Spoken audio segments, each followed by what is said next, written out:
Hi friends, welcome back to our channel. Friends, మనకి ఇది వచ్చేసరికి ఎస్టర్డే మనకి నైట్ అయితే అప్డేట్ అయితే రావడం అయింది. ఇది వచ్చేసరికి మనకి ఆర్ఆర్బీ గ్రూప్ డీకి సంబంధించిన application total applications, zone wise applications list అయితే వాళ్ళు ఎన్ని అప్లికేషన్స్ అయినాయి ఏందనేది మనకైతే రిలీజ్ చేయడం జరిగింది. సో దాని డేటాని అయితే చూసేద్దాం.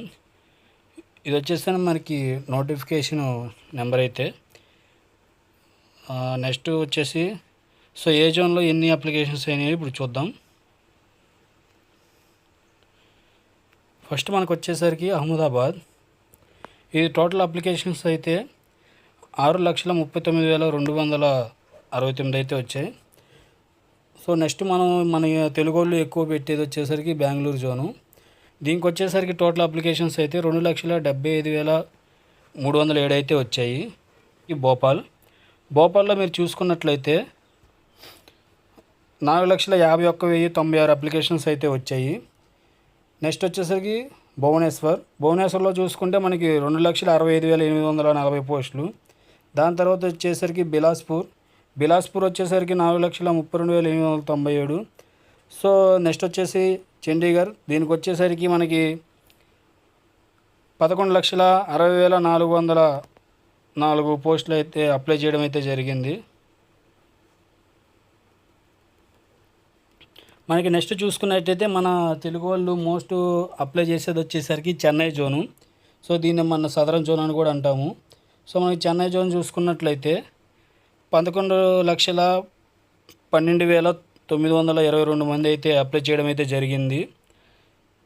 నెక్స్ట్ వచ్చేసరికి గోరఖ్పూర్కి వచ్చేసరికి 3,62,092 మంది అయితే అప్లై చేశారు. నెక్స్ట్ వచ్చేసరికి గువాహతికి వచ్చేసరికి 10,72,841 మంది అయితే అప్లై చేశారు. నెక్స్ట్ మనకు వచ్చేసరికి కోల్కతా.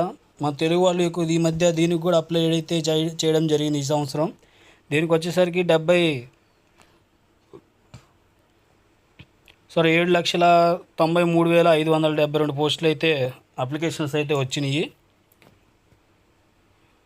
నెక్స్ట్ వచ్చేసి ముంబైకి వచ్చేసరికి 15,59,100 అయితే వచ్చినాయి. నెక్స్ట్ మనకి పాట్నా చూసుకున్న అయితే 3,33,972. ఆ తర్వాత చూసుకుంటే మనకి ప్రయాగ్రాజ్. ఈ మధ్య మనకి తెలిసిందే, కొద్దిగా ఫేమస్ అయిన ఏరియా అన్నమాట. సో దీన్ని చూసుకుంటే 8,61,666 అయితే వచ్చినాయి. నెక్స్ట్ వచ్చేసరికి రాంచీ. దీనికి వచ్చేసరికి ఏమో 1,81,339 పోస్టులు. లాస్ట్ ఫైనల్గా మన సికింద్రాబాద్. ఇది వచ్చేసరికి మన తెలుగు వాళ్ళు ఎక్కువగా అప్లై చేసే జోను. మన ఏపీ, తెలంగాణ మొత్తం నార్త్ వాళ్ళు కూడా ఎక్కువ దీనికి అప్లై చేస్తుంటారు మన సైడు. సో సికింద్రాబాద్ వచ్చేసరికి మనకి 9,60,692 పోస్టులు అయితే వచ్చేసాయి. చేసారో వాళ్ళు అయితే కొద్దిగా ప్రిపరేషన్ అయితే కొద్దిగా స్పీడప్ అయితే చేయండి. ఎందుకంటే మనకి లాస్ట్ టైము 2019 నోటిఫికేషన్లో 1,00,000 పోస్టులు వచ్చినాయి. సో 1,00,000 పోస్టులకు గాను మనకు అప్పుడు వచ్చింది కూడా అప్లికేషన్స్ 1,00,000 చిల్లర వచ్చాయి. సో అదేవిధంగా ఈసారి 33,000 పోస్టులకి కూడా మనకి 1,00,000 చిల్లర అయితే వచ్చింది. సో అప్పుడు ఏ విధమైతే మనకి కాంపిటీషన్ ఉందో ఇప్పుడు కూడా అదే విధంగా ఉన్నాయి, కానీ పోస్టులు మాత్రం 33,000 ఉన్నాయి. సో పోస్టులు ఇంక్రీజ్ అవుతాయా అవ్వవా అనేది మనం చెప్పలేము, కానీ పోటీ అయితే బాగా హెవీగా ఉంది. సో నెక్స్ట్ ఇంకోటి ఏంటంటే ఫ్రెండ్స్, దీంట్లో అన్ని కేటగిరీస్ ఇచ్చాడు, కానీ మనకి CCAA వాళ్ళకి మాత్రం అసలుకి వాళ్ళు ఎంతమంది అప్లై చేశారు ఏంటి అనేది ఆ డేటా అయితే అసలుకి ఇవ్వలేదు.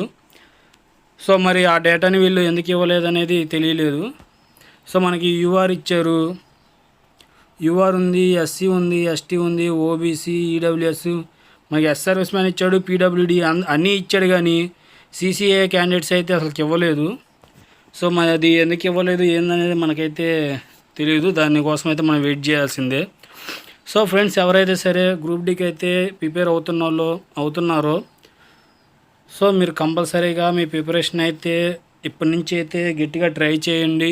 మనకి ఈసారికి జాబ్ ఎట్టయినా సరే కొట్టుకునే ఛాన్సెస్ అయితే ఉంటాయి. కాంపిటీషన్ అయితే చాలా హెవీగా ఉంది. ఫ్రెండ్స్, ఇంకోటి వచ్చేసి ఏంటంటే మనకి అప్లై చేసిన ప్రతి ఒక్కరు అయితే కంపల్సరీగా ఆ ఎగ్జామ్ ఎప్పుడు ఉంటుంది ఏంటిదని చెప్పేసి అయితే ఒక ఆలోచనతో అయితే ఉన్నారు. సో మనకి ఎగ్జామ్స్ వచ్చేసరికి వాళ్ళు అఫీషియల్గా అయితే చెప్పలేదు, కానీ ఒక అంచనా పరంగా ఏంటంటే మనకి ఆగస్టు సెప్టెంబర్ ఆ టైంలో ఉండొచ్చు అని చెప్పేసి ఒక అంచనా అయితే ఉంది. సో ఇప్పుడు ప్రజెంట్ ఎన్టీపీసీ మనకి జూలైలో జరుగుతాయి ఫ్రెండ్స్. సో ఇది గ్రూప్ డి వచ్చేసరికి మనకి ఆగస్టు కానీ సెప్టెంబర్ అని జరగచ్చు. సో మీరైతే మీ ప్రిపరేషన్ అయితే స్టార్ట్ చేసేయండి. ఇప్పుడు దాకా ఎవరైతే ప్రిపరేషన్ స్టార్ట్ చేయలేదో ఇప్పటి నుంచి అయినా సరే ప్రిపరేషన్ అయితే స్టార్ట్ చేసి బాగా ప్రిపేర్ అవ్వండి. సో ఇది ఫ్రెండ్స్, మళ్ళీ ఏమైనా అప్డేట్ వస్తే మీ ముందుకు మళ్ళీ వస్తాను. సో నా వీడియో నచ్చినట్లయితే లైక్ చేయండి, షేర్ చేయండి, సబ్స్క్రైబ్ చేసుకోండి. మరొన్న వీడియోస్తో మీ ముందుకు మళ్ళీ వస్తాను. Thanks friends, thanks for watching.